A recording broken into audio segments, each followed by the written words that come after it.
जय श्री कृष्णा। अपरा एकादशी ज्येष्ठ कृष्ण पक्ष श्री ब्रह्मांड पुराण की कथा। श्री धर्मराज युधिष्ठिर ने कहा, हे जनार्दन, ज्येष्ठ मास के कृष्ण पक्ष वाली एकादशी का नाम तथा इसके व्रत की विधि और महात्म्य को विधिपूर्वक सुनाइए।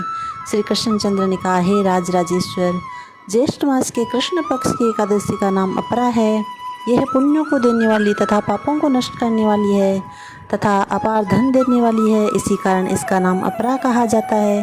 अपरा एकादशी के व्रत के प्रभाव से ब्रह्म हत्या, भूत योनि, दूसरों की निंदा आदि के पाप नष्ट हो जाते हैं।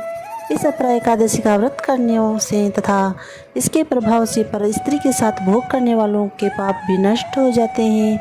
झूठी गवाही देना, झूठा वेदोच्चारण करना, असत्य भाषण, झूठा शास्त्र बनाना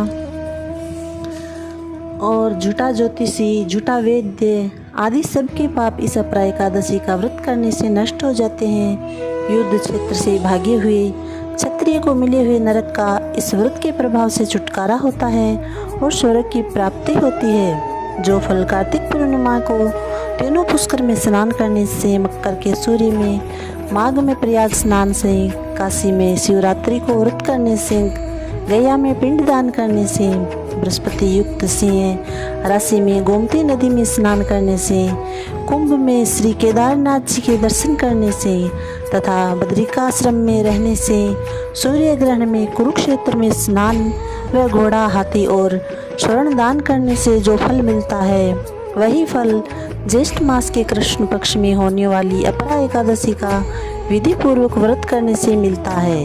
यज्ञ में स्वर्ण दान करने से जो फल होता है, वही फल इस अपरा एकादशी का व्रत करने से होता है।